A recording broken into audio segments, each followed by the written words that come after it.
Blender Users Group. My name's Stirling Goetz. We've got a kind of a small and personal meeting here today. We do record these and I'll let people join remote, and then we also post them up on YouTube. We have a YouTube channel where we stick these as well. The meeting today is, whoops, ignore that. Oh my gosh. Meeting today kind of looks a little bit like this. Whoops, I forgot to take David Andrade off there. So we'll talk a little bit about what's new in the Blender community, and then I think Sean has offered a session. Sean, very small, very short. Very small, very short. Okay, and we'll do a lot of show and tell today, so it's a little less formal than our normal meetings, but fine with me. Who here has not had hands-on with Blender? You familiar with Blender? Okay. Oh, okay. So this slide, I don't know, maybe this will help you, Jason. This slide is, in our bigger meetings, we usually get one or two people that have literally never had hands-on with the package. So these are the sorts of things that Blender do. The best thing about Blender is not the fact that it's free, but it's the fact that it has like an amazing community of people. And we had a LA.Blend conference here where we had like 350 people.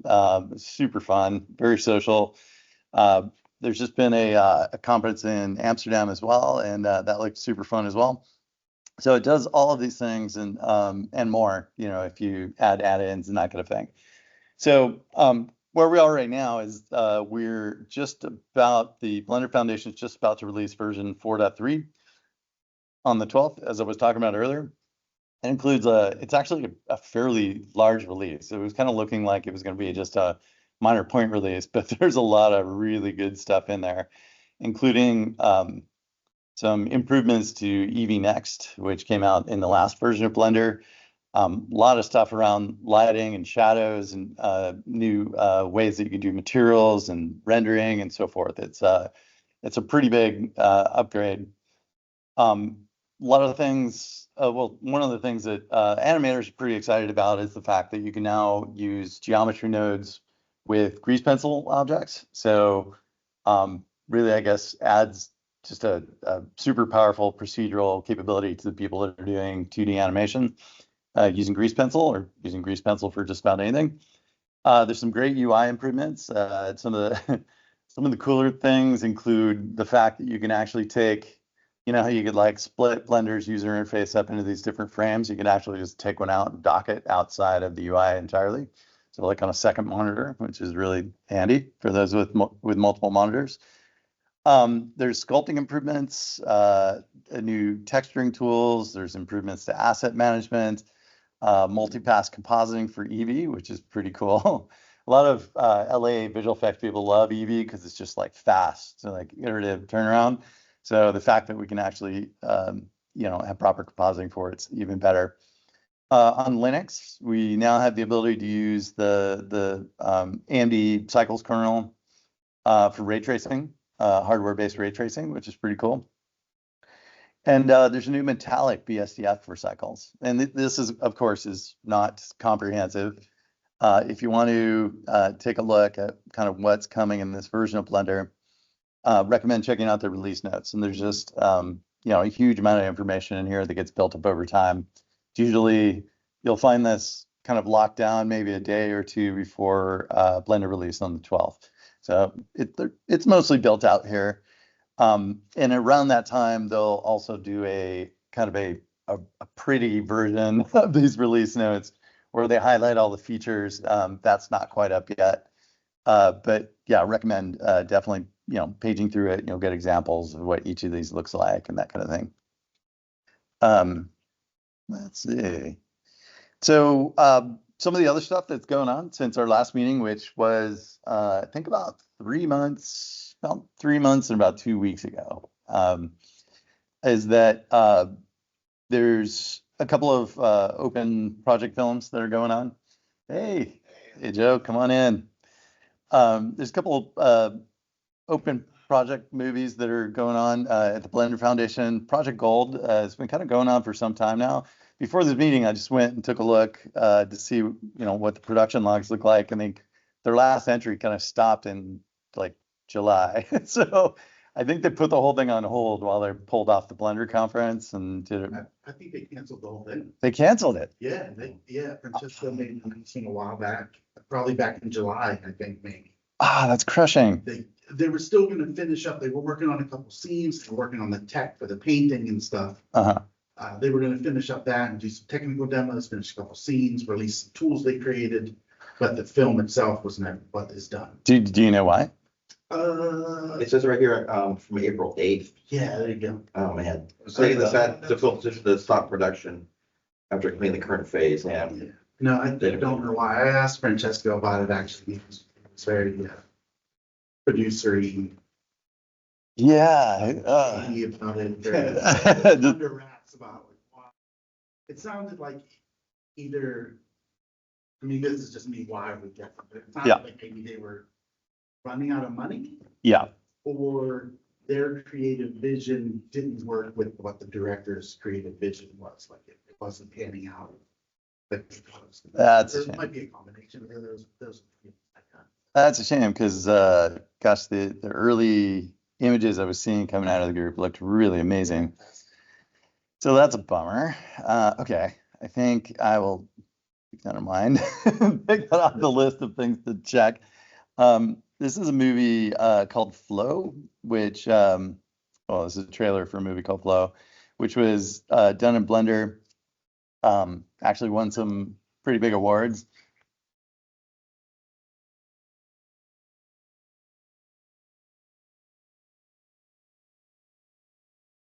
So just in case you think you can't do a feature film in Blender, there's always somebody going to prove you wrong.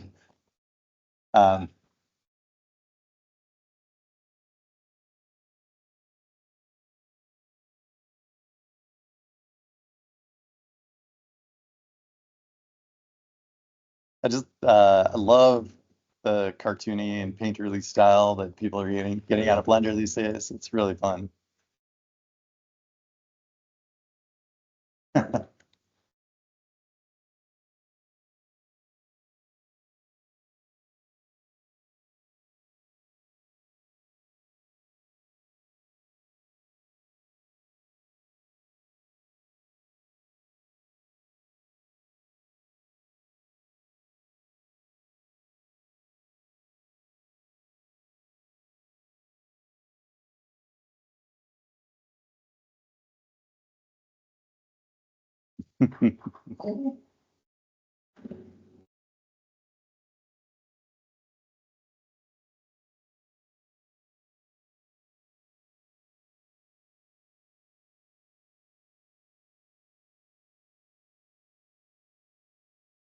All right, I'm gonna stop. How many it there. people worked on this? Do There's you know? another. Sorry, what was that, Jason? Do you know how many people worked on this? I'm just blown No, away. I do not. I do not know Amazing much. shot. Yeah, it really is. Great cinematography. Indeed, it's beautiful. So yeah, I mean, just awesome work. Also, and I'm kind of getting these off of. They had some honorable mentions during the Blender conference. This is a video game that all the cutscenes were done using Blender. So unclear in this trailer that we're watching right now which of these were in game and which were done with Blender. But obviously, if they're doing the cutscenes, there's a good chance that they're probably doing some modeling and a few other things. So there's some new software and assets. Hey, welcome. Come on in. Some new software and assets. So I know you mentioned Keen Tools, Sean, the face tracker. So they finally released. So this cost money. Sean was showing it off when it was free during the beta. There's still a free beta. Oh, there is. Oh, okay. So you still get a free trial.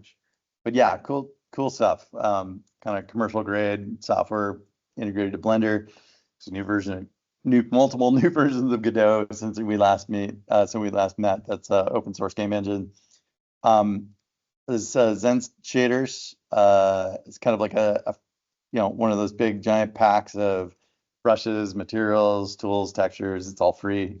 Obviously, this list I'm going through is not comprehensive about everything that's happened since our last meeting. It's just meant to be a taste of kind of what's been going It is officially November. So if you're into pushing yourself with nodes in Blender, November happens every year. They try to pick a theme for multiple days, and then you spend some time kind of trying to develop whatever it is that the theme is. And the best thing is when people post their art, they usually post their node groups as well. And you get to like study the fascinating stuff that people do with nodes, all the complex math that makes these things happen. So it's a fun thing to take part in. All the Blender conference talks from October are now online. So, oops, okay. So these are, you can see these are all the talks from the Blender Conference 2024, and there's some really awesome talks. They got great speakers this year. It's all free, well worth checking out. There is a new course from Creative Shrimp, Blender to Resolve. It's a freemium course, which I guess means you pay for it what you feel like paying. I know a lot of us use Resolve because it's free for hobbyists. So Resolve's kind of a nice alternative to the Blender VSE if you need to do something a little bit more sophisticated than what the VSE supports. So it's nice that somebody's kind of built a course around this, and he has an emphasis on color management, which is really nice. These crazy guys, this crazy guy, I should say, puts out a poster for every version of Blender. They're currently, the Blender poster is currently on 4.2, but like, what a wild poster this is. Like, if you want to learn Blender and you just don't remember all the shortcut hotkeys, you want to reference on your wall, this will kind of teach you pretty much every key you need to know to work your way around Blender. So they sell, full size versions of this. I thought about like you maybe buying some and giving them away at these meetings because Updating it too. This one's new. yeah, it's intense. Like you can kind of stare at this for a while. I mentioned this during the last meeting, but I'm going to give it honorable mention again. There's the CG Cookie guys have this course called Core, and it includes, looks like 9 courses at the moment, one of which, the compositing one, was done by our very own Sean Kennedy. So yeah, they go through kind of all the core fundamental stuff of Blender. They've added to it a few more courses. And Sean, what do you think of the overall course? It's definitely aimed at beginners, kind of. Mhm. But if you're intermediate and just need like a refresher, or certainly no matter what level you're at, there's bound to be little tricks and tips and things in there. Just because everybody's so good at what they do, so there's undoubtedly something in there to learn. But if you're already an absolute expert, it may just be a few things, but it's saying maybe worth it. But yeah, but it is great stuff. I haven't even gone through all of it yet. I've been trying to, but it's just amazing. Even the simple things, right? Like just like the modeling stuff, modeling like a hard drive, like. You're still, it seems like the most basic, simple thing, and it kind of is, but you're still going to learn like 10 tricks that you didn't know or had any clue about. Yeah. Just in the process. So it's pretty, especially now it's what, $99.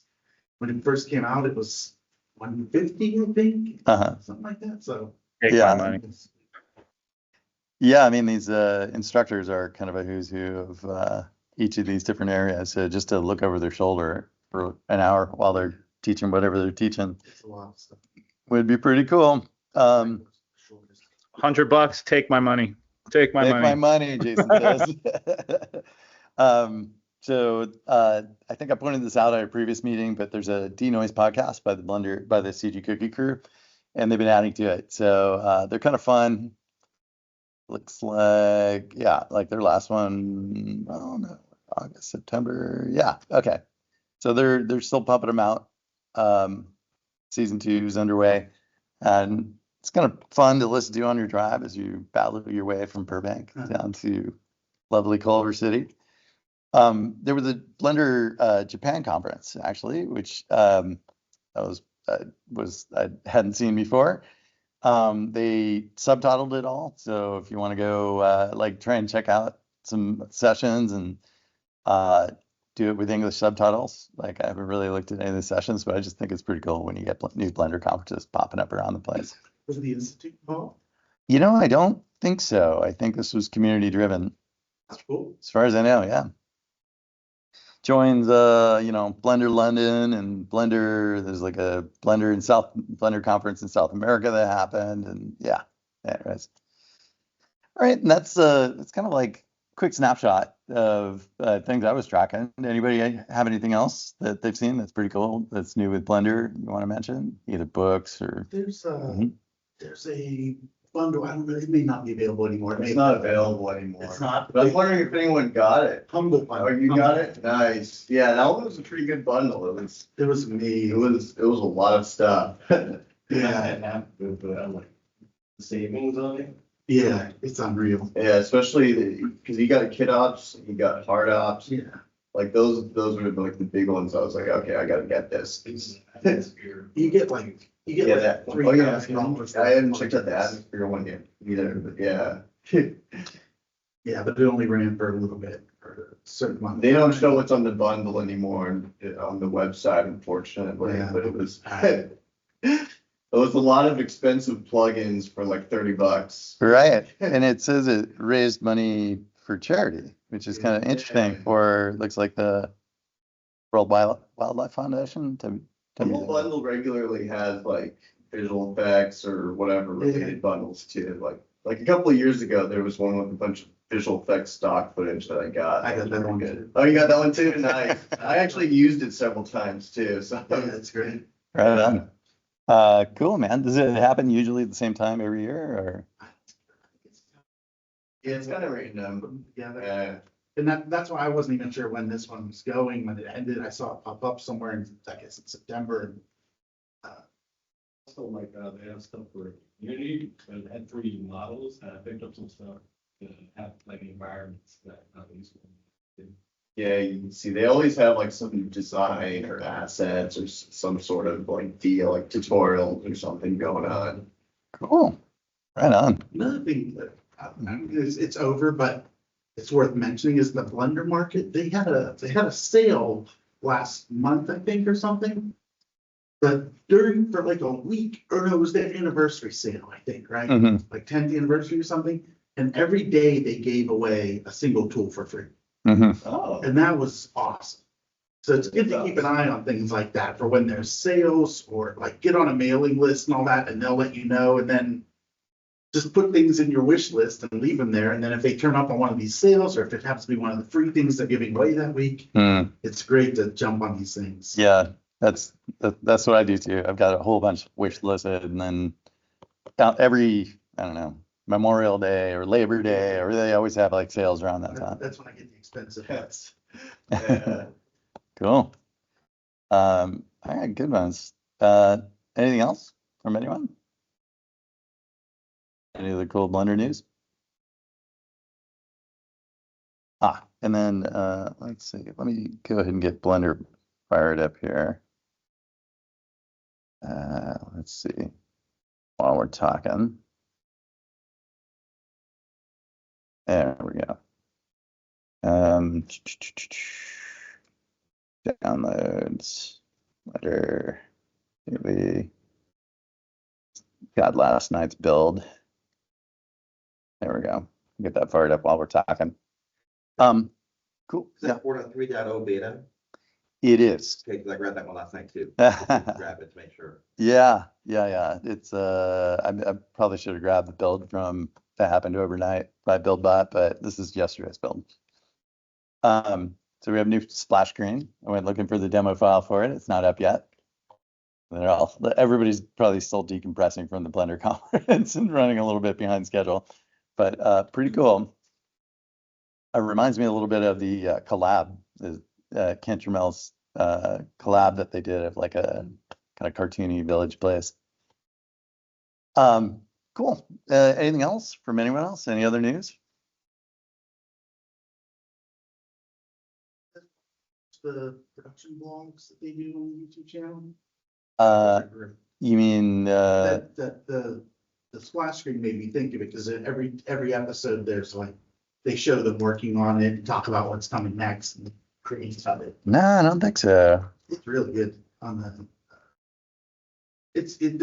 Where they put them out like every 2 weeks or once a month or something, and they're just like 10 minutes maybe, and it's just like checking in with everybody at their desk while they're working. Yeah, these production offices, these are really fun. Blender Studio. Yeah,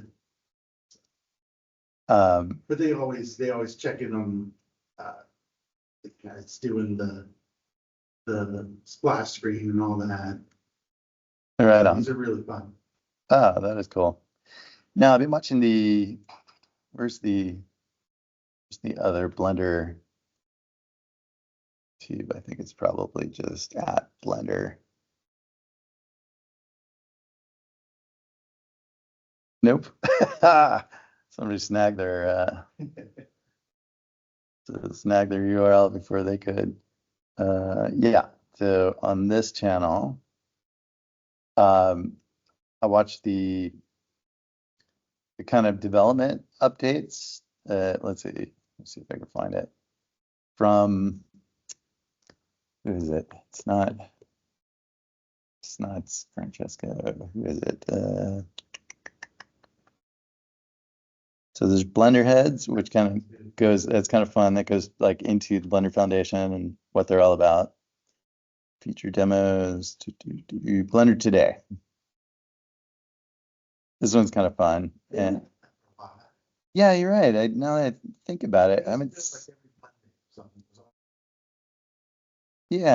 seen it for a while. It's a shorter version. Yeah. Anyways, it's kind of like when they do have them, it's kind of fun because they go in depth with the developers that write the features and they talk about the ethos behind it and all that kind of fun stuff. Cool. All right. Anything else from anyone else? Who here is Actually, using whoops. Yeah, Jason, go ahead. Oh, I was just gonna say, I thought of a cool thing. I don't know how many people in here, this might ruffle some feathers, but there's a new add-on on Blender Market called B4D that works similar to Cinema's motion graphics tools. I mean, it's probably been around maybe 3-6 months now, something like that. But that was another thing that I thought was pretty cool. Just looks like if you're familiar with using Cinema, they've got a set of motion graphics tools in it, and there's a kit that they built similarly on the Blender Market that I thought looked pretty slick, and it's super cheap. It's like $15. Okay, cool. So yeah, I've used just in case you can't hear him in the back of the room. Right there. Jason was just pointing out these kind of give you Cinema 4D style motion graphic stuff for Blender. Do you use geometry nodes? Yeah, do you know if he uses geometry nodes, Jason? Like my match. I don't recall. This is one I just got tipped to by a friend that is a Cinema user because he knows I'm a Blender guy, and so I've been eyeing this thing. Don't have any hands-on experience with it yet. All right, cool. Yeah, I mean, the whole idea behind the asset manager in Blender is that, we could start to have like community-driven node groups that you get to share with other people. So, my hope is that over time, all the really cool MoGraph stuff that you can do through nodes that's really complicated to do manually, those libraries have become more and more available, and Blender will get better and better at doing motion graphic stuff. Which is, like once you can start doing non-destructive text stuff, then I'm super happy. Thanks, Jason. Anything else from anyone else online? All right.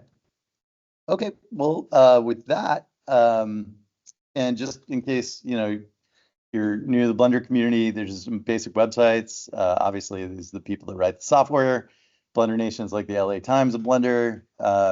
Blender communities are pretty good. Our community is listed on the site, but there's communities in many parts of the world. Blender Artists is kind of where you go to post your stuff or ask a question and get some feedback from people that really know what they're doing. BuildBot's where you go to get your cutting edge pre-release beta versions of Blender, which is what we're doing today. CG Cookies, just a really good training site. Blender Guru is also pretty good. This is run by Andrew Price, who's now an LA local and comes to our meetings, but couldn't today. And CG Masters, these guys are also pretty good, but there's a bunch of others, you know, Creative Shrimp and so on and so forth. Does anybody have any like favorites in terms of like professional level Blender training that's kind of not up here? CT Boost is a good one. CG Boost? Yeah, when people ask me like, where should I learn Blender? I just want to get started. I always send them the Cookie and CT Boost because they both have like free introductory entire courses. I feel like between the two of them, you get a pretty rounded start. It's a Zach. We're French too. There's all the animation we use, but it's kind of like a Fortnite-ish. P2 Design. Yeah. Yeah, that guy, he's awesome. He did a lot of game art. He,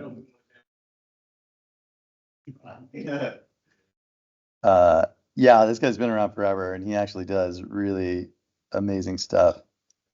I have this course. It's awesome. Oh, yeah? Okay. Yeah. Jason says he's taking this course. It's awesome. Which course? Which one, Jason? Alive. Alive. That one. Yep. This one here. Okay. Yeah. Cool. The guy's got a pretty thick French accent, so like you just He gotta, does. you might have to rewind it a couple of times every once in a while, but his work Yeah. is Yeah. He's got a very fancy but thick French accent. I think it's kind of fun to listen to. So yeah, awesome. Great tips. All right. And that's it for me. So why don't I hand things over to Sean? Sean, you feel like maybe talk about like open visual effects and who you are and Yeah. all that jazz. Cool. Something I worked on last year was last minute. Right on. Need USB A or C? C. Okay, good. You got little USB ports here. I don't even know what A is. A is the big old square chunky one. Oh. This? Yes. An A. Yeah. Here. A it is. Okay. Hang on one second. Let me get an adapter. Oh, right. C's the little like a phone. I mean, you could like. Yeah, I think we're out of A ports. Anyway, I'm Sean, right? Most of you guys all know me, right? Everybody knows me by now, or if not, hi. I do visual effects. Where do I throw it in? One of these guys? Yeah, all right. Yeah, there you go. Oh yeah, I have a website, Open Visual Effects. Hasn't been updated for a while, but of course, there's always things I'm planning on doing. I just got to get around to doing it. It's been a really bad year for the industry, so you would think I'd have had time this year, but I didn't. I just kept doing side jobs or other things, working on the house, whatever. Things have picked up lately. A little bit, yeah. I'm back to work now too. I had a month off last month, but so yeah, things are starting to pick up. But anyway, yeah, I do visual effects.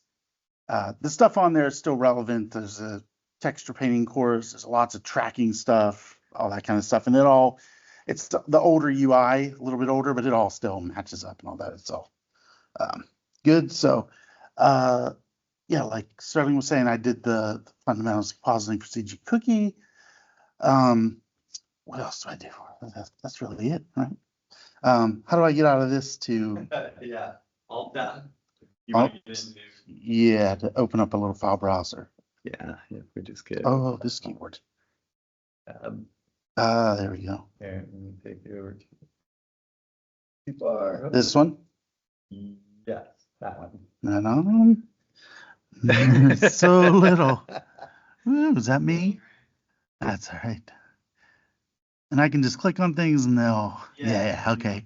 I brought the trailers and stuff, like when you do a course for CG Cookie, they make you do all these trailers and vertical for your phone, like 30-second, just hit them with a tip or something. So I brought all those. I don't know if they're worth watching. I think they put a couple of them out when the course came out. I don't know if they've done them all. But I can play those. They're like 30 seconds each. I don't know if that's interesting. You guys all probably know all this junk. Anyway, there's a trailer too, but that's longer. That's fine. Does anybody use the compositor in Blender? Anybody uses it a little bit? Not yet, but it looks interesting. Okay, all right, maybe. They've been working on the real time, like the viewport thing. There's, Viewport. yeah, there's been little updates. They did make it, there's a hidden button deep in it now that you can make it utilize the GPU instead of CPU, which is nice. Yes, a few updates. Yeah, actually, Nothing major, nothing no groundbreaking anything. Although the viewport compositing, which is meant to be more real time, like EV kind of thing, it's great and it does work good. Like I've been doing a lot of testing with it with like keying and things like that. And one of my favorite tests is like to bring up like a 2K or 4K green screen and just slide around like where you pick your green color, just open like a color wheel and just slide around. And if it can update in real time and it's, then it's pretty good. And the viewport will do that. It's great. The compositor itself with a view open doesn't, but the view is strange. Like if you in compositing, you're always zooming into edges and zooming out and looking at things big picture and then getting in real close. Viewport compositing isn't good for that. You can only zoom in and zoom out. It crops it, like it'll set this window, your normal camera view kind of thing. And when you zoom in, it basically like scales up your footage inside that window and doesn't show you outside of it, and you can't pan around. So it's like if you're going to use it for speed, you still have to have the other one open anyway if you want to zoom in on a certain area or pan around. So it's a mixed bag. So I'm not completely sold on it. I mean, if you're doing things like adding blurs and little effects and like that to your 3D renders, it's amazing, the viewport compositing. But as a standalone compositor, it's got a little ways to go. The audio will play on these if I click them. They should.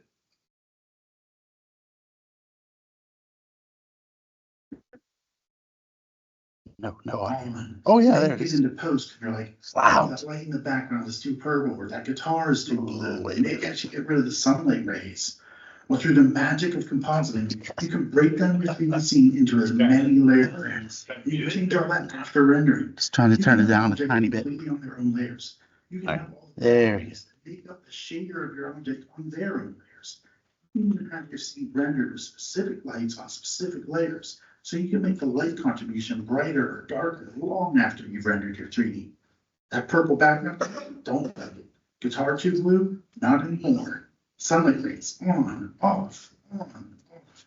And I go over all this stuff in extreme detail in the fundamentals of compositing from CG Cookie. Oh, and don't forget to save often.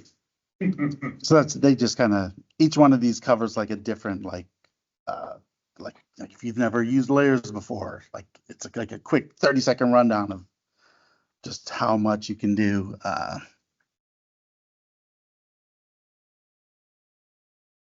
Visual effects elements to a shot and have them be tracked in without going through the hassle of a full 3D camera match move. Well, that's exactly what these little sockets on the movie clip note are there for. They're linked to the 2D stabilization tab in the movie clip editor. If you have two tracks, you can stabilize for position and rotation, and scale if you want. Just enter the tracks into the correct menus. Back in the compositor, these sockets bring in that motion. Want your visual effects element to track to the footage? Just switch it from stabilizing to tracking. But how?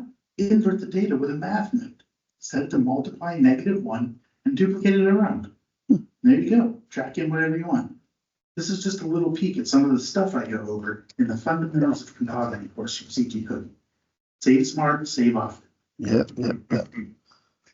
People lose so much stuff when they don't. You work for an hour and don't save.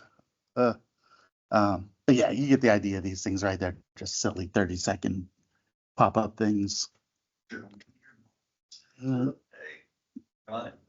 you ever wondered if you could make an output channel from a texture on one of your models so that later on in compositing, you could say, change the color of just that one particular material? Then you're going to love shader AOVs. Jump into your shader nodes, find the one you want, and drop in a shader AOV node. Give it a name. Do not forget that name. You'll also have to enter it in the passes shader AOV list after you click the little add button. Now when you render, you've got this awesome shader mat. And your guitar is a guitar of many colors. This is just one of the things you'll learn in my course, That's it, basically. from CG Cookie. You guys ever use shader AOVs? Anybody ever use those? No? Do you? Right on. Yeah, they're like this like hidden superpower. Like people don't really know about them, and then when you look them up, you're like, well, same with cryptomats. Like people don't really use cryptomats are amazing. I'm not the interface in Blender when you use cryptomats. It basically in that other video it showed where every part of the model was all colorful. It basically lets you pick one of those colors and create a matte from any object in your scene. It randomly assigns colors to everything. You can pick that individual color and have a matte. The interface is kind of weird. It all works great, but when you activate cryptomats, it'll add like 3 or 6 extra little cryptomat buttons on your node. And to me, it just needs one. Like they all kind of do the same thing. I'm not sure why there's 3. I've never been able to figure it out. But anyways.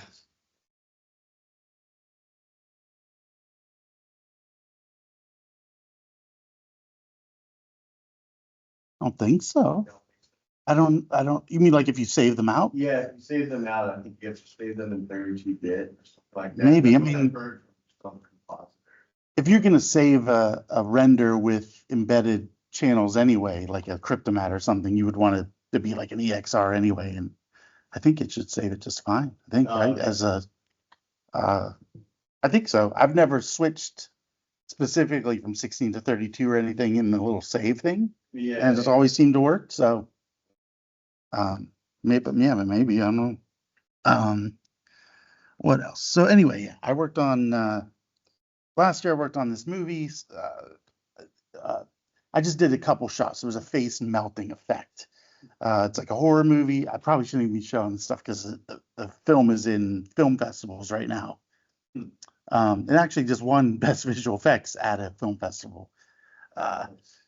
But I just did 2 shots. There's a whole bunch of people worked on it and stuff. So I have very minimal contribution. But the shots were this guy, I guess somebody's having like some kind of delusion, and this guy's face kind of caves in and breaks apart and stuff. So I can show you just a few of the thing. Here's the plates. These are what the actual what they gave me to show a shot. That's right. Is it gonna be loud? Yeah, this guy's face, right? So it cuts back and forth. This is like the actual one take. He says, "Look at me," and then it stops for a while, right? And that's where his face is supposed to just completely come apart. And then there's what's this? This is not even. Oh, this is a side view, same thing. So they can cut to the side.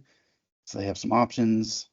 So yeah, that's it. That's all that was. What was this one? Was this another? This is one of the makeup faces, right? So they made a few copies of his face to do different things that they thought would be useful. So they liked that kind of bumping around, but they didn't like the sucking in and all that. So they asked if I could utilize some of that in the shot. And then makeup effects gave me, they have a makeup effects department, and they have this material that looks like skin. I used to do makeup effects like 20 years ago. We didn't have this back when I did it. So I don't know what it is, but it's like it looks like a gelatin material. So it looks kind of like translucent skin. And when you pour water on it, it dissolves and breaks up. And it's really neat. So they shot a whole bunch of these just to use in effects, in visual effects later. Yeah, it's pretty cool. Yeah, it's creepy.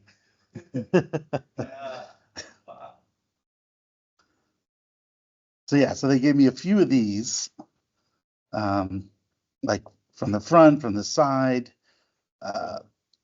which they kind of weren't ideal because the guy is standing and these were shot laying down. So as it breaks apart, now this is another one of those plates, its face gets sucked in. But yeah, so when things are falling into it, they're falling back. But when he's standing, if goop is going to fall, you want it to fall down. So I had to kind of pick and choose and mask things out and all that kind of stuff. What is this? I think this is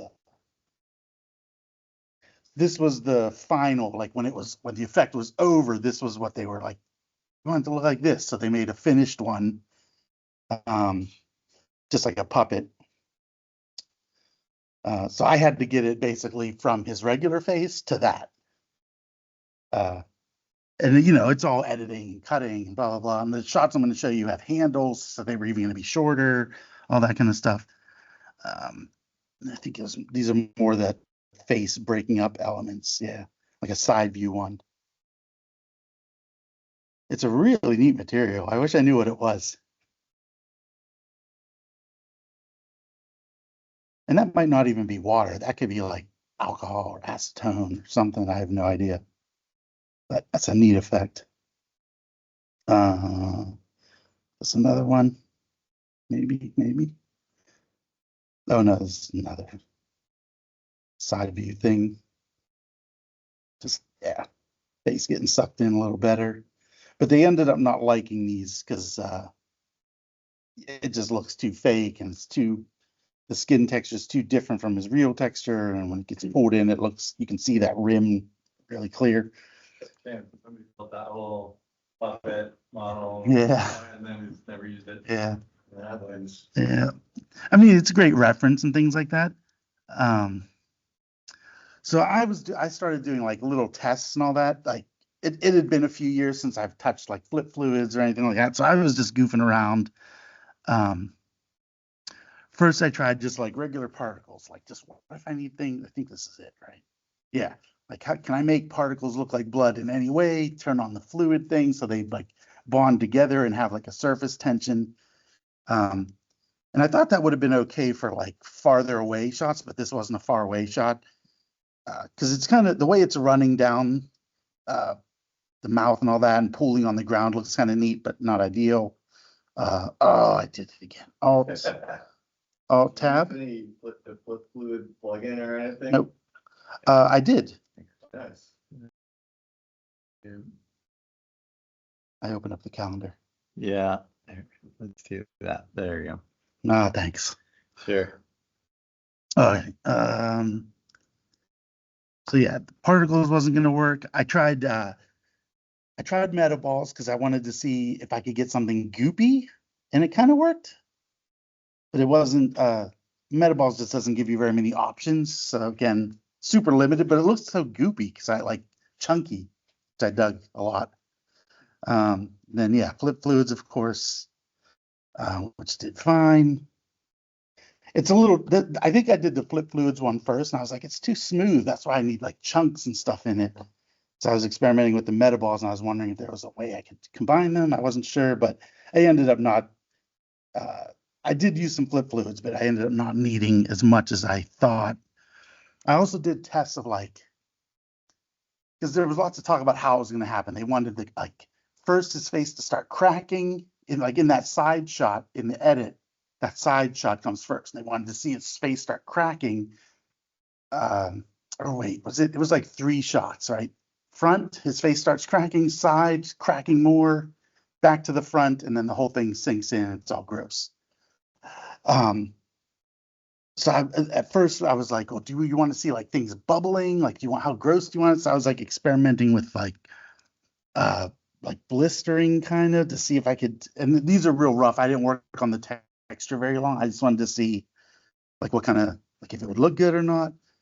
It was kind of getting there, but then they decided, no, we don't want that. We want just cracks.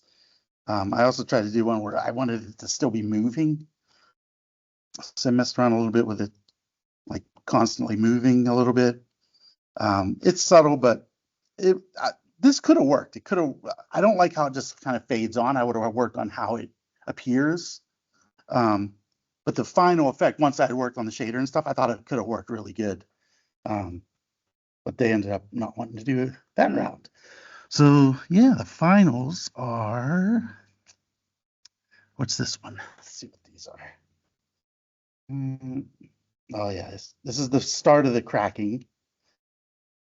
So his face just starts cracking, his eyes go all dark. Not very exciting yet, but whatever. Next one is this the side? No, this is the front. This is the full on sink in. So that's what it ended up being. So it's fast. I used like inside. I used a lot of practical elements like goopy stuff. The biggest trick was getting his face to stick when that practical effect starts breaking apart and spreading. If you can't just like project his face onto that skin, because as it gets pulled back, his eyeball and his cheek texture and all that would stay there and it would be moving. So you need it to stick with it. And Blender doesn't have any tools for that kind of thing. That's where Nuke came in. I used a tool called Smart Vector, which is a lot like Epsynth. Have you ever seen Epsynth, the free? It uses optical flow to kind of track where every pixel goes from frame to frame. So you can pin one image down to another no matter what's happening. So I kind of use that to get an element of his face projected on that breaking apart skin. And then that let me kind of start blending things and adding things and all that. But it came out all right. I thought it worked all right. And the stuff on the bottom is the flip fluids, and then the stuff inside is more. There might be one flip fluid thing in there, but a lot of it is practical elements and slime and stuff. It came out all right. Yeah, thanks. And then there was the side one which doesn't quite go as far, but it starts breaking up a little bit. And it's all so fast but horror movie with the music and blah blah blah. And I'm sure it's horrific. I haven't seen the movie yet. Thanks. These are just screenshots I took during the process. I painted that map because I used Teen Tools Face Tracker to track the head. And then I had a head, so I painted that crack mat on here and just rotoscoped it to have it growing on. So that was made a meaty texture for underneath if I needed it, but I ended up not needing it. I don't think I may have used it in a couple little spots, but not very much. That was a test of that blistering effect. It's coming out like this was. I was doing early tests to see if I could rip it apart, like in the side shot. When you saw that makeup effect from the side, it was just like a concave patch of that skin. But I needed like his nose to start breaking up. So I used, there's a tool called Cloth Effects. What's that? That's a plugin? Yeah, Cloth Effects. Yeah. It just makes it super easy to do that. It's kind of older now. If you do, it costs money. I think it's on Gumroad. If you go to my website, Open Visual Effects, and Google for Cloth Effects, there's a post about it, and I show some other things I've done with it, and there's a link there that takes you right to the Gumroad and all that stuff. But yeah, it like does it. You just use another object, and you can rip things apart and all that. Use like a tension thing or something like You can that. adjust all that, like how easily does it come apart and all that. How many tears are there? So I did a lot of experiments to get. That's what I used on that side shot for his nose. I just made his face, started ripping it up. This was obviously I didn't get this far in the actual shot, but yeah, that's just some screenshots of that blood. That's it, really. So yeah, that was what I did for that movie. I brought crowd things, but I don't know. Is that used? Did anybody ever do crowds? You ever do crowd stuff? They're so not exciting. It's a tool called Procedural Crowds. They were at the LA.Blend meetup or Blender conference. But it's a really cool tool, and I've used it on a couple things at work actually. And it was so nice to meet them. They had sent me. I used the tool at work. I sent them some things back saying, hey, it'd be great if it did this and this. And they sent me a real nice email. Oh, that's amazing. Thank you. We'll include you in on the beta when we update it. And then I sent them more things and I hadn't heard anything from them. And then I met them at the conference and I was like, yeah, I messaged one of you guys. He's like, oh yeah, we didn't get it. Sorry, blah, blah. So now they've been sending me all kinds of stuff. So they're great. But their tool is really neat. It's just crowds, just procedural crowds, it's called. And a lot of this, not all of it, I can show you the before, but a lot of this is CG, all the people. I'm not sure that it holds up super close yet. I didn't bring them, but I did some testing, like a baseball stadium, like right behind home plate, filling stadium bleachers. And one of the issues is like I think by default it comes with maybe 7 or 11 animations, which sounds like a lot. And if you have 12 people in your crowd, it's fine. But if you have 100 people, you instantly see all the same motions. So you need 50 or 60 different motions. So that was one of my things, is like, you can already add your own animations in if you want, and you can go to Mixamo and get them for free and drop them in. And it's pretty easy, but it's a little, you definitely have to watch their tutorial on how to do it and offset it and blah, blah, blah. I wish that part was a little easier, just because I just want things to happen fast. But it's a great tool. And I was just goofing around. Here's what the before looked like, so you can see who was actually real. So there's a few. It's always good to have a few real people, because then if somebody focuses on one character and watches it, there's a chance it could be a real one. Sells it a little more. But yeah, it's a cool tool. I did a closer, like a medium shot kind of thing, just to see if they held up okay. So like all the guys in the background, the two on the walking towards us and away from us, and not obviously, but the guys I forgot I didn't roto. I was out of time. I was just goofing around, but I just wanted to see, like, do they work in this kind of a setting, just kind of standing around? Like, do they, in that far away one, the ones that are just standing there don't really look like they're doing anything, but when you get up close, they're kind of like just drifting around a little bit and doing little things. And I wanted to see, and I also wanted to see how good that walk cycle looked, and it looks pretty good. So it's a pretty cool tool. And they've released 2 new packs this summer of characters, like, library things, which is super. You just pick who do you want to use and plug in that library. What's it called again? Procedural crowds. And so if you ever do that kind of work, it's pretty cool. That's it. That's all I got. I had reject. I'm definitely sold on the core Three quick class things. now. Right on. Oh, I'm sorry. Sorry. Well, what was that? Say it again. You're sold on what? I said I'm sold on that core class. If you're like, now that I've seen your compositing, I'm like, yeah, I want that. Awesome.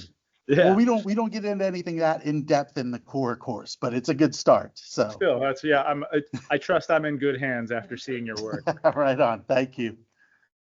So, yeah. And questions? So, a quick shout out for, I should have spoken up before. I tend to bookmark a lot of stuff on Twitter.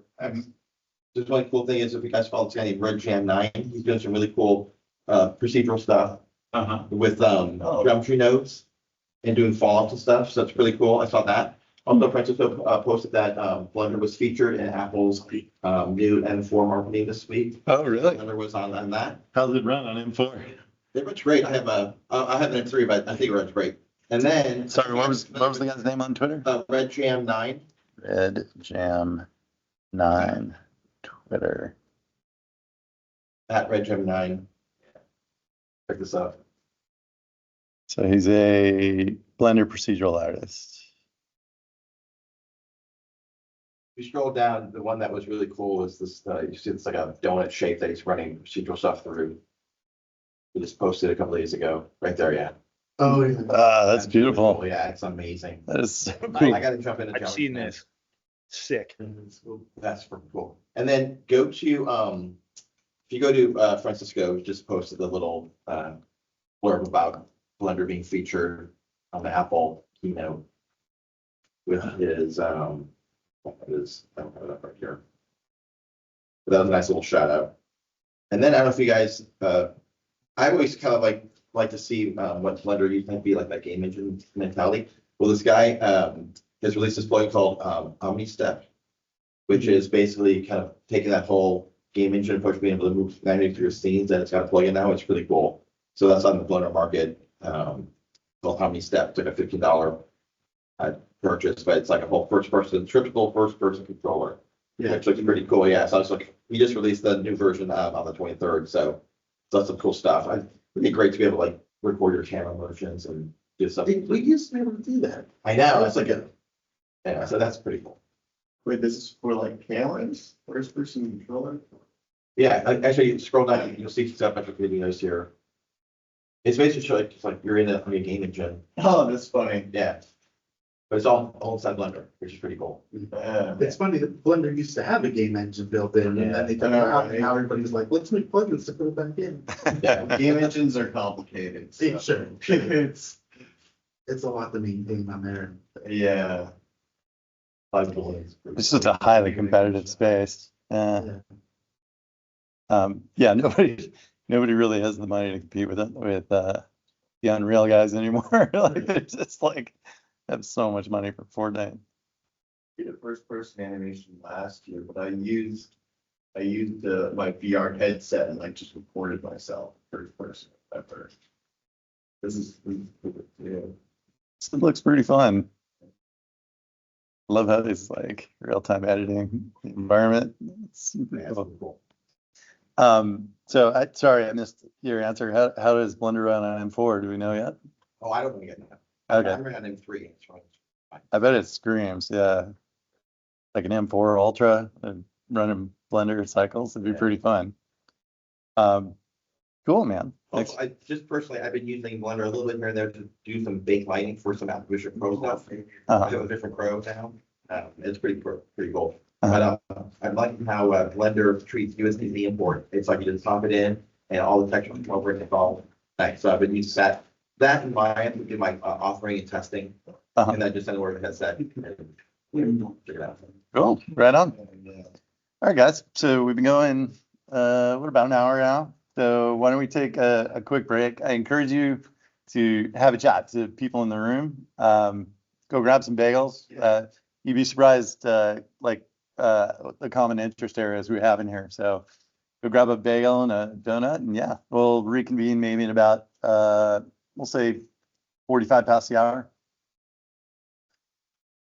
And yeah, talk amongst yourselves. So people online, we'll be back in about 15 minutes. Let's see.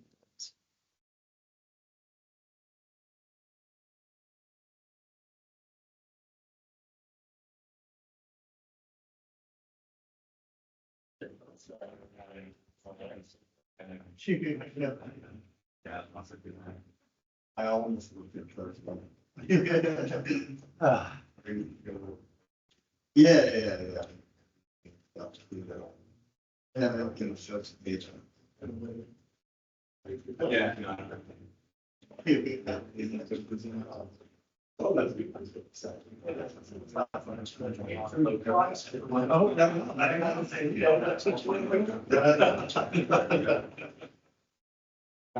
So you're still working this? Yeah, I show. Third floor, Nice. yeah. Yeah, I'm going to take my, what I'm doing here now. You can work on that. Mostly marbles and you see this, you know, it's like. This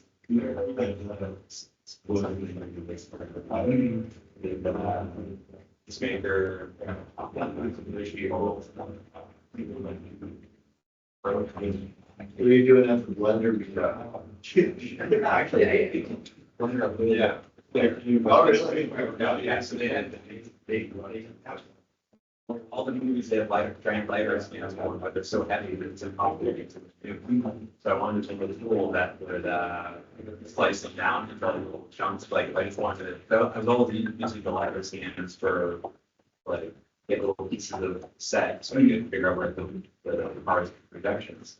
It was too heavy. And they had like some freeware things, I forgot what it was called, that would do it. But it was really shitty, so I wanted to build my own. So I figured I was learning a thing my C class for Python, so I figured I could build a Python tool that would use I wanted to basically slice the geo new. I figured I'd run it through Blender. Like I basically I would have it, you know, do put it where you wanted it to be, and then hit slice, and it would run through Blender. But, it works in my. Yeah.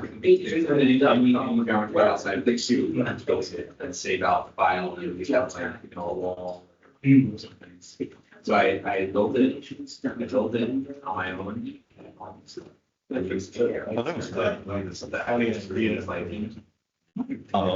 met last time was at the Blender conference, I don't know what it is, but I was looking today, the LA sign that you have for Blender should have some, small animation, that's like a little teaser for here. That would be fine. You know, it doesn't look that complicated or something. Same, the logo that's on the stickers in the back room. The like Hollywood sign. Oh, yeah. Like the shot that they do for students. I thought that would just be kind of fun. That would be cool. Excuse me. Joe did a little piece of visual effects for that once. It'd be kind of fun to like see if he still has his assets around. That'd be a blast. That's a good idea. That would be super fun to have a little animated clip of that, doing something clever. What would you do? I think Like the letters rotate and turn into like Blender, or LA, like go from Hollywood to Blender, that kind of thing.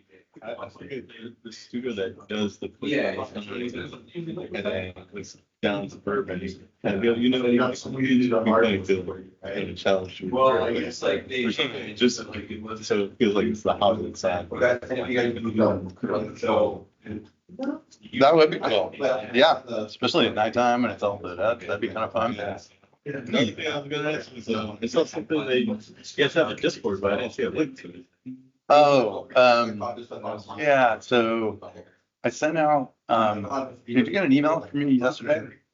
So I sent an email to everybody who's subscribed to messages on our meetup site. When I include a link to the Discord and invite that lasts for 7 days. So if you got an email from me yesterday. It's meetup's kind of weird, you know, when you make an announcement, it's, I think the largest distribution is something called members subscribe to organizer communications or something like that. So you can't really tell. Yeah. It doesn't give you like, it's like 500 people out of 2,000. So I really have no idea who it goes to. But yeah, we have just anyway. Yeah, we've got that could be, you know, it's I mean, I think we've got like over 1,000 people on our meetup site, but like it's a pretty small group on the Discord. That could be why maybe the messages aren't going out with the invite. I usually put an invite to the Discord channel in the meeting description, but I just failed to do it this time because there was There was a bunch of people presenting last time. And, oh, I should talk. I didn't. I do some interesting stuff, but I didn't think it was that interesting. I should get and did a presentation for some high schoolers earlier this month. I was like, oh wait, I think I have some stuff I can actually show. I work with the government, and I have everything I can show. But then I was like, I don't know how to message anybody or get hold of me. That's why I was asking about this part. yeah, that's the best way to get a hold of me. Unfortunately, I don't check meetup that often. I don't look at the app on my phone. Kind of busted. Something you can present here. Just where you work. I don't have anything on me because it's one of those things I have to make sure it's good. All right. But the stuff that I show, so next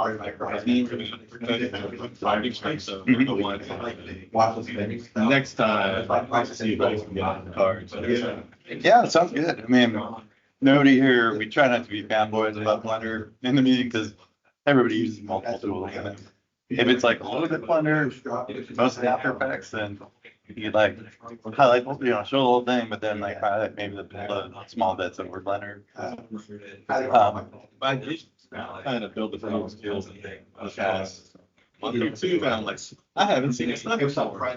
And I have no one to share with. No one uses Blender at work. It's just me and one other person, really. Those big LA community, you know. Yeah, get on the Discord and operate with people. I'm sure they really appreciate it. I'm not there yet, but I do UI. Blender to do all the concept art, initial stage to all the objects and screen. Oh, that's fun. I just was like. So you, like, you actually, the first person I've met that does UX UI design in Blender. That's pretty cool. I use it in it's not only in Blender. I use Adobe and things into yeah, I use it as a balance between like room, operation room, concepts, environments, and the animation. So the aerospace company, a lot of stuff is like satellites, animating them, combination using Unity. Since I'm a multi-skilled person, I get those in positive. That's cool. I'm very small niche of whoever uses this. It's good to be a jack of all trades, and like a generalist. You get to see a lot more range. My original background. So I got all the tradition. That's fun. That's super fun. Oh, that reminds me. Blender for like tiny project at home. Maybe I'll show that. My wife just threw a party last weekend and she needed some visuals on the wall. So I'm like, all right, just banked up something in Blender, projected it. Yeah, I can tell you have to do Instagram.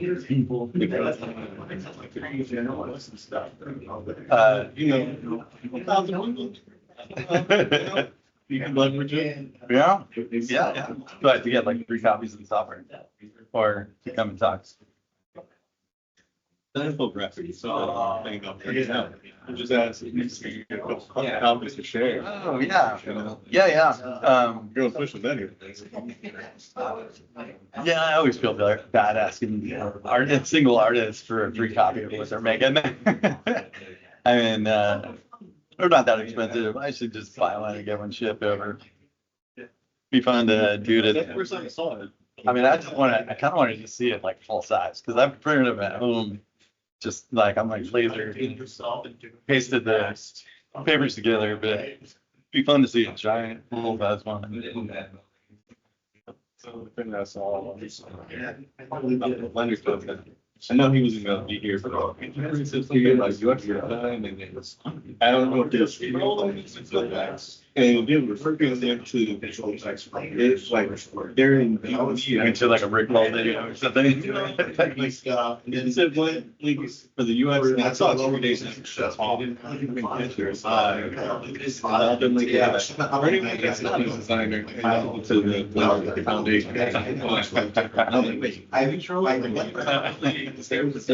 There were 2, I saw that session, there were 2 QR codes. There was like one for people that are in UX and then one for everybody else. Hey, Joe. Really? He was saying, like, opening or anything. That's always interesting. Having my background, selling Blender kind of, would be very helpful. Yeah. I don't know who's doing it. So there's a Blender development emailing list, and the different groups, they may even chat via some other mechanism, but it used to be the VF development list, and there's these different subgroups that manage different modules that make up the package, and one of them is the UX, UI. So it's fun for you to get in touch with that group and just see what they're doing. Let's see if we can find it. Give me a second. Let's see. So I never thought we'd like. In theory, someone's got to design the interface, but just making it so small and connected. Oh, I want to hear my somebody. But I try to. yeah, sunsetting mailing list they're talking about. I like using my own stuff. I'll sacrifice the. Getting contact. Yeah, it may have killed it. This is May 2023. GIF committers, Deb Talk, lists. move their function to dev doc. All right. So yeah, here we go. So let's see. Hmm. That was the one thing I was always curious, like, sure they have in-house people, but how they go through the whole process since a lot of blenders are really driven in a way. Yeah, there's like a core group of developers, but then there's a lot of contributors. I think kind of poking around. I only found one or two designers. It was like the guy didn't talk a while ago.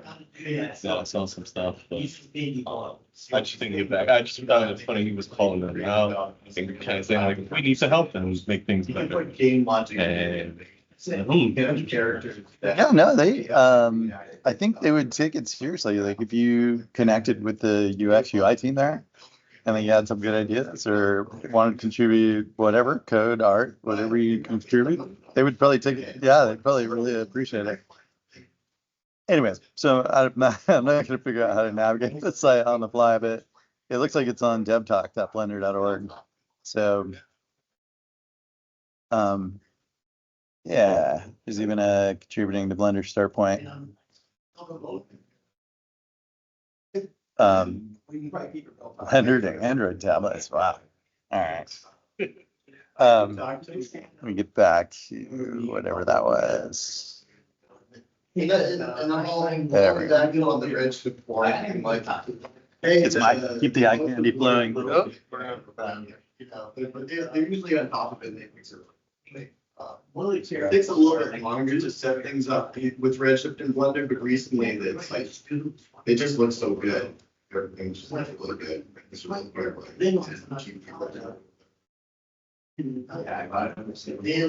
I did.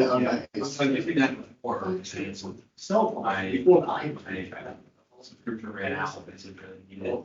And the reason why it was in the Blender is that something so funny and the whole idea like you scale that up from and then I got supervisor and I wanted to go Western town. It's like well that's house. Used to be all things that. And yeah, my and I think $600 something. So it's really ugly now, but basically that is. Well, at least I'd highly recommend it.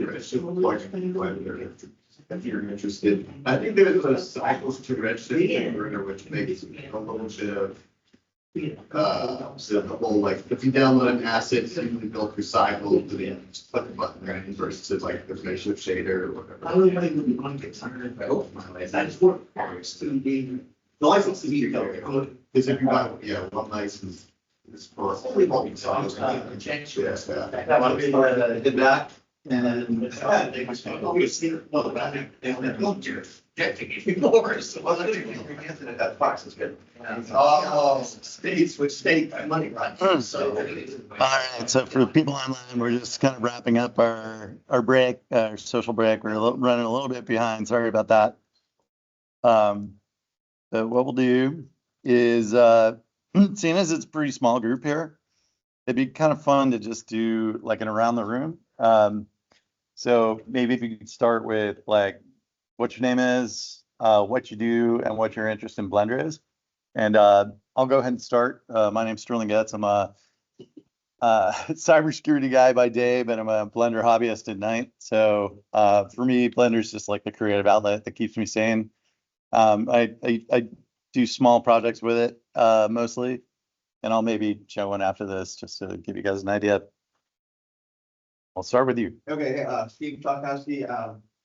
I'm an old school animation guy. Worked at Blue Sky back in the day, in Resurrection. I say freelancing right now. I do my own toy line. Working on a show with Jim Henson Company based on my IP. I'm a Maya guy, ZBrush, Keyshot, Unreal Engine, and so is the painter. But I've always kept my eye on Blender, poking around here and there. I find that the USDZ import is kind of fun to play around with. I'm actually working with the Viscom AI now, do some interesting generative 3D from concept art. And I just tried out their animation with 3D feature the other day and put in a bit of Blender as a model where I'm like, it's kind of scary and exciting because I can use it as like a 85% done model. So it's kind of strange to kind of keep up with all this tech, but yeah, I love Blender. I support it, and when I get a chance to try to play with it, I do. And I love coming to these meetings, just meeting other people and see all the stuff. So I'm Sean, we all know me now. Sean, visual effects artist, long time, 20 years working on that. Big companies are in use, small companies, first we have places, freelance. You saw my website, Open Visual Effects. I try and do show like the same techniques that anybody would use in like a movie or TV can be done in free software. I mean, we all know that now, but 10 years ago it was what? So yeah, and I just love free software. I like not paying for software. Like you can all do it now, right? It's just different, right? Like GIMP can do everything Photoshop can do. It's just different. You gotta learn how. So I like experimenting with all the new softwares and things like that, and at least for visual effects stuff. And of course, Blender's front runner there. So I'm Joe. I'm a 3D generalist. I did a lot of mostly motion graphics, and then I did a little bit of visual effects for like movies, TV shows, stuff like that, in a bunch of different studios. Right on. I'm Will, I'm a UI UX designer. I use Blender all the time to do everything from concept art to video animations. My background is industrial design, so I can do modeling too. So I do a little bit of everything, and Blender is one of my fun places to experiment and add visuals to all my graphics or interfaces that I do. I'm Ryan. I'm a 3D data group manager at a vehicle accident reconstruction company. I use Blender at work to do a lot of vehicle modeling and roadway modeling for vehicle accident sims. And then at home, I can just experiment with everything that I can touch inside of Blender. Housing, character animations, and it's just anything I can do, I like to just mess around with. after it's not the accident reconstruction, that'd be a great time. It would be, but it's a lot of legal casework, so I'm not sure how much I can show. Right. I could probably just show off like vehicle measures that I've made and stuff, but yeah. I'm Sam, I'm a visual effects artist, mostly compositing and motion graphics, and for film and TV and advertising. And then so I mostly use Blender for just personal projects, but I use it for professional stuff too. If it's a show that I'm on that it's just me, it's not a big company. Why don't we go My back? name is Darren. I have a personal project I'm working on and I'm making some progress on it. It's, very cartoony NPR type stuff. So I've been playing with it. Hey guys, I'm Alex. I'm new here. I've been working as a engineer in such a studio like Sony, and University Studio then, and I had my passion project, like to build a team and pipeline. First, I started via an Unreal Engine, obviously the like always look is a more like an NPR step. So Blend is maybe more slow for me. So I just wanted to learn, and yeah, it has a lot of potential. And then 5 years ago, when I asked my colleague how the animation Blend, he said it's like shit. And everything improved like 4.2, 4.3, and I believe this is I can just try and make my dream come true. Frank, I'm a visual effects editor on the editorial side, and I use Blender poorly, but I try to use it for my attempts. Some of the shows that I did. Have you ever tried the editor? You ever? Oh, no. I use Resolve and Avid. Okay. Not even curious, not even. I tried. I did. I tried. No. All right. So this is just a tiny project. Good, I'm logged in. All right. So actually, I think I need to go to photos. So my wife is a really big fan of champagne. So last weekend was World Champagne Day. So we had a party at our house. She asked me just to create a spinning logo that would sit up on the wall. So I just grabbed, shamelessly stole this logo from like the champagne growers of France and extruded it and slapped it in an EV, put some metallic stuff on it, and then just did some really basic animation on it. Let me show, let's see, hold on. Let's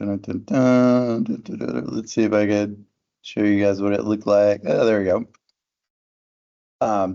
This was so these graphics running on the TV over here were mine, but this is kind of what it looked like on the night. Yeah. Yeah, it was a good party actually. But we had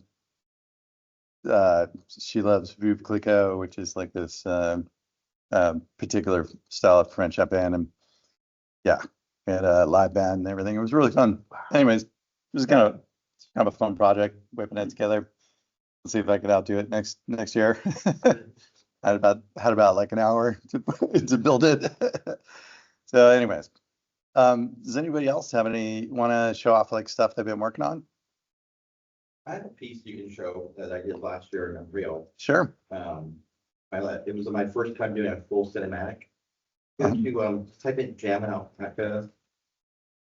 Jammin alpaca. Do a space between that. Jammin space alpaca. So this was for a client. Oh no, go to YouTube. There you go. That's their. Oh, sorry. I worked out all the assets for this, but they found me on my art station and they were like, we're doing an NFT project. I made sure I got paid with real money. But if you go to, sorry, can you come up and speak just because the microphone's here? Yeah. I feel bad for online people. Sorry, we didn't. Sorry about that. Yeah, this is a great microphone setup. Let me go to a YouTube page. Try to do a new.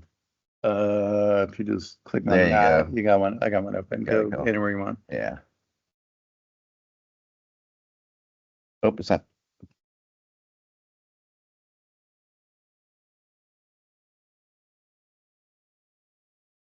Here we go. So you guys can follow me on here if you want, but this project is a pretty cool project that I got to work on. So I directed it, did all the world building, concepting. It was an 8-month project. I bid it out as if I was going to hire people, but it was basically. Can you hear that? Yeah. Okay. Turn it up. Yeah, you got it. There we go. So they actually had this Space Creator Pro pack that I got to use for the opening.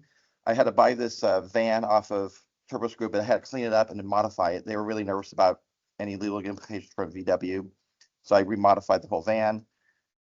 All the animation all this was done with the control rig in Unreal. I had to learn a bunch of stuff on the fly. And then the character design I did in ZBrush and then rigged it up. A buddy of mine, we used the Do Tool plugin from Maya. So I got to have him outsource that. And then all the animation I did in Maya and then FBX all the stuff over. So you'll see the whole thing was a reveal. So it's like we're doing a tease. This whole environment here was I kind of steered them toward a stylized pack to use because I didn't want them to a realistic view to compete with the cartoony version of the characters. So we'll see the character reveal now as they jump out of the van.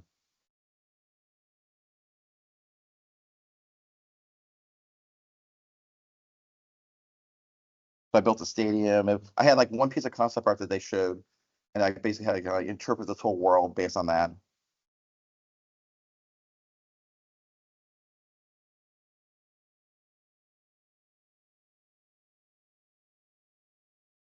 Well, Abbey Road now there.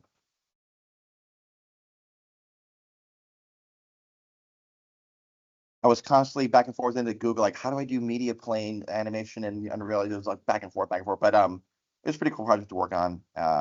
Unfortunately, they were trying to launch it or like late last year, then it got into this year, and then there were some issues. And again, the whole NFT thing, I don't know anything about it. they paid me real money. So yeah, but I helped out with the website, any assets we did for the website stuff. They would come back to me for some, like, they wanted a mana tokens. I designed a little guitar pick thing. It's all based on music, and it was kind of fun to work on. But you know, You got paid. Too. I got paid, and that was my first big cinematic I got to work on. So yeah, it's fun. Yeah. Really nice. One. Thanks, man. Very cool. Anyone else have any stuff they want to show up?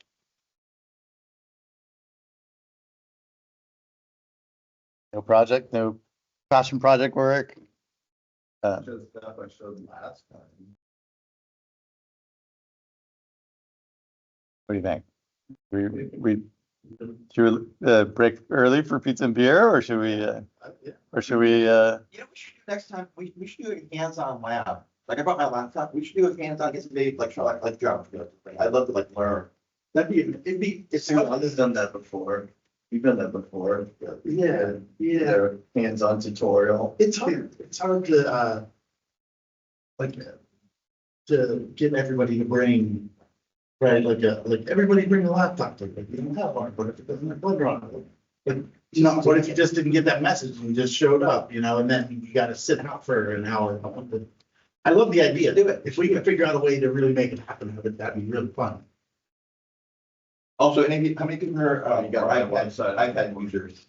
iPad people, and anybody Going you up. So I can vouch for ZBrush on iPad. I've been on the alpha for many months. I was a Nomad Sculpt user as well, but I've been using ZBrush for like 15 years, and beta with me. But the new beta, and it runs now on iPads. It's amazing.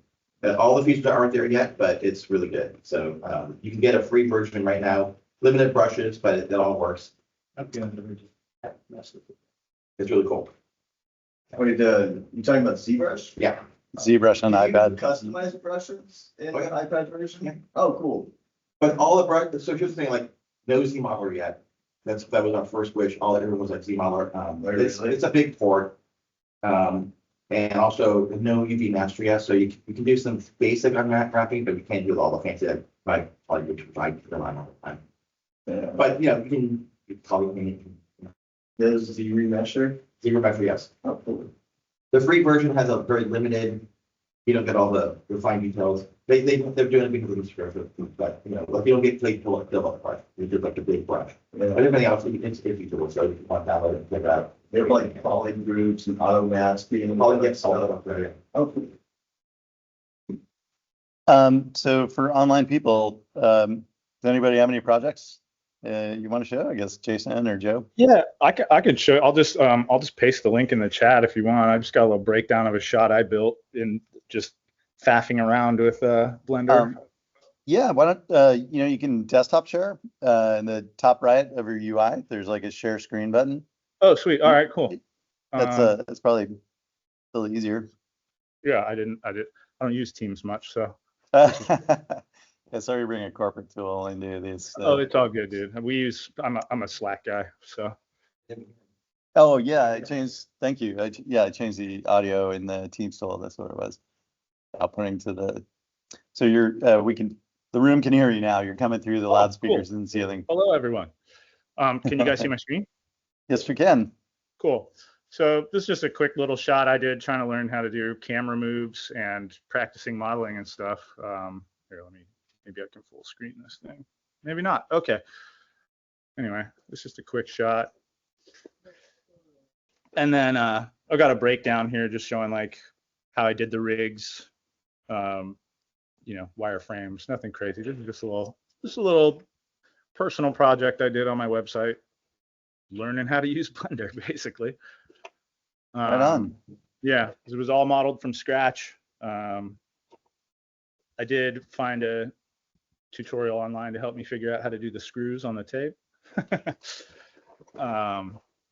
But yeah, otherwise it was all just pretty much basic hard surface modeling, trying to figure out how to learn to do textures. I probably ought to go in and spiff this shot up with some like scratch textures on the body of the boombox and stuff. But right on. Yeah, I don't have a ton of worthy 3D shots to show off, but that one's pretty cool. Did you model the screws or all of it? I modeled use everything. like a This was sculpting brush? nothing. This came from an idea to the shot. Okay. So I modeled the boombox, learned how to like import text. Yeah, it was all just like starting from a cube and or a icosphere and learning how to do Boolean operations and all that kind of stuff. Sorry, Yeah, just for sorry. the room, I am a professional 2D motion designer. I'm just trying to I'm just trying to upskill into 3D. So if I don't speak the language as fluently, apologies. Nice work, man. Yeah, Awesome. it's pretty fun. I'm excited to continue to get better. Picked up hard ops and box cutter, so see if I get any savvier with those. And seems like this is a good group of people to learn from stuff from too. How do I stop? Oh, here we go. How do you? Yeah, there we go. There we go. Cool. Awesome. Thanks, Jason. Yeah, Cheers. cool. Thanks for having me up. And I'll be there in person next time. I'm sick today, so I'm sparing you guys the cold. Yeah, thank you for that. Appreciate it.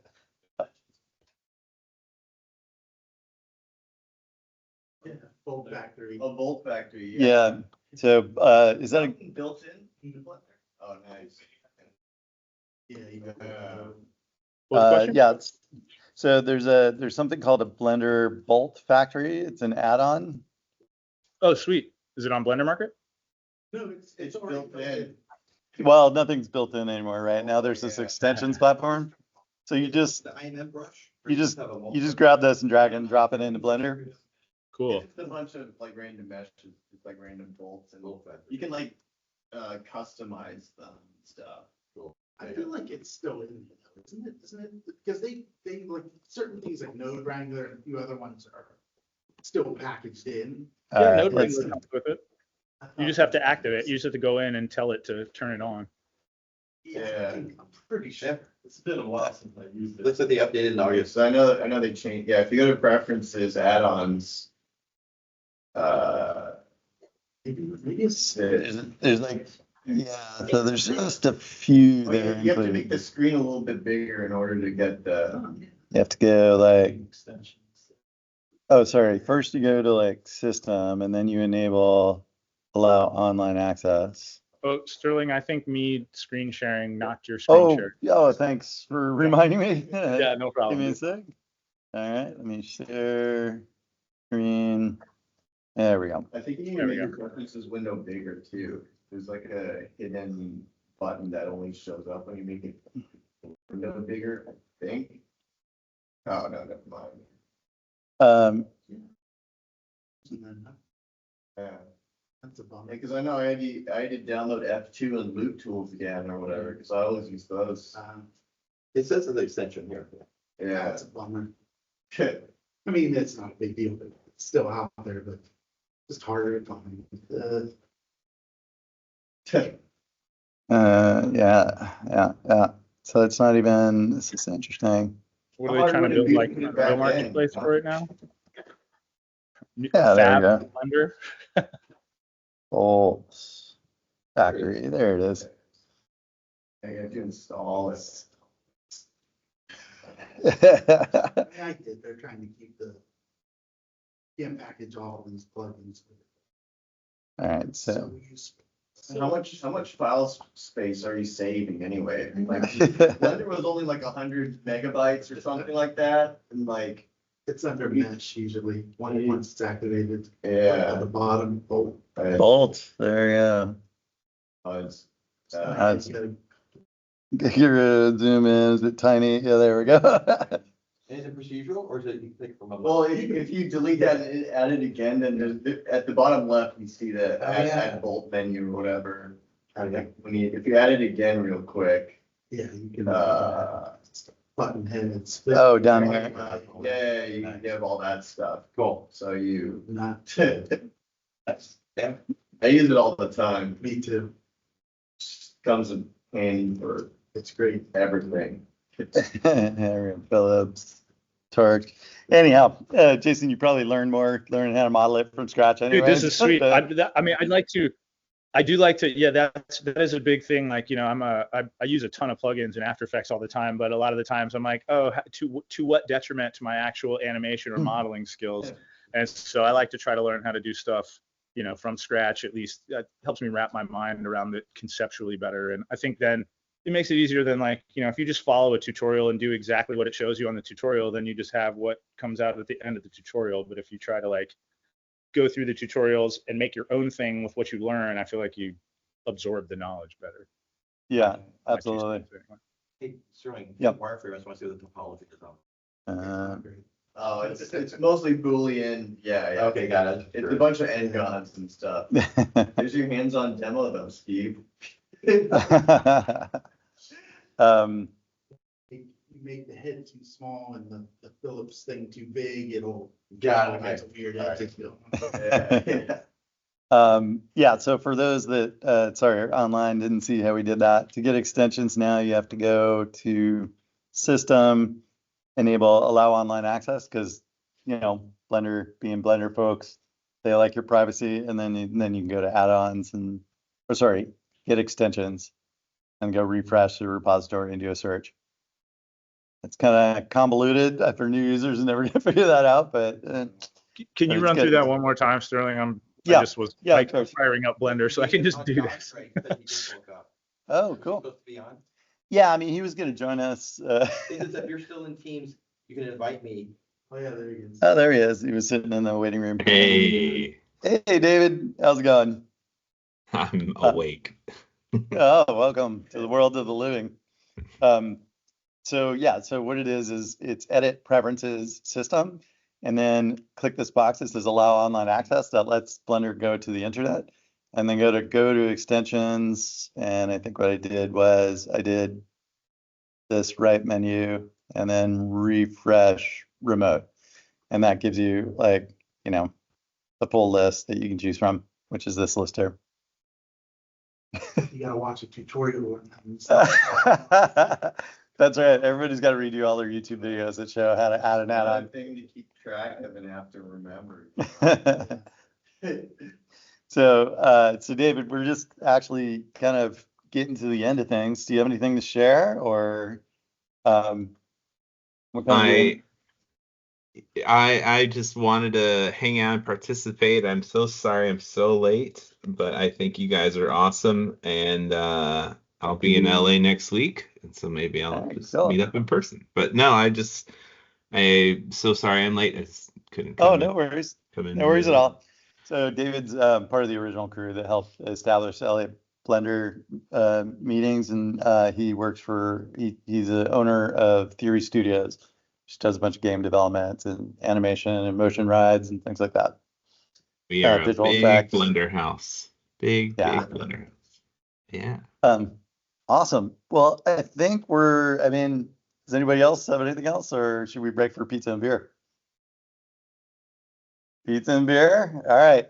So here's the plan. Let me just show you guys where we're going real quick. So if I go to, Big donuts related, they'll be great tomorrow morning. yeah. It's a bagel. So let's see, Julian, Dixon, library. So this is us here at the library. So what we do is we just go out the front door and make a right, and we walk down to this place, Taproom Pizza, who opens at 11:30. So they should be open, serving pizza and beer. And they have outdoor seating, so we'll just go and grab a pie and hang out outside. I think the weather's gonna hold, hopefully.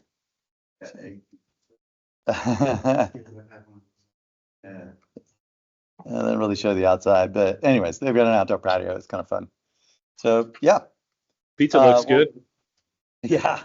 Yeah. Hopefully you'll get to enjoy it with us next time, Jason. Yeah, as long as I'm not sick, I'll be there. In fact, it's funny, man. I came to the one where Andrew showed up, but I was so late that I just stood outside the door and was like, I felt so embarrassed to even knock. Oh God. Man, dude. Yeah. Come I in didn't when you know, can- like, because I asked at the library and they're like, what? And they're like, oh, over there. And the doors were closed and somebody was in the middle of a presentation. I was like, don't be that guy. So Oh, be that no, guy. I'll see you guys next time. You can be that Everybody- guy. Everybody Giving gets you there late. permission. So All right, well, come good in to when you know. come I in. mean, better to establish that before I'm the late bird, I guess. All right, But yeah, guys. we'll Well, definitely see you guys in person next time. This was great. Thanks for having me. yeah, for sure. Of course. All right, guys. Well, I think we're gonna call it. So thanks for coming, and we hope you join us for pizza and beer. And it's gonna take me a minute to pack up, so feel free to talk amongst yourselves. If maybe somebody could get the back table, clean it up, and yeah, we'll walk out of here in about 5 minutes, 5 to 10 minutes. We can walk together. Cheers, Have a great everybody. weekend, Thanks a lot.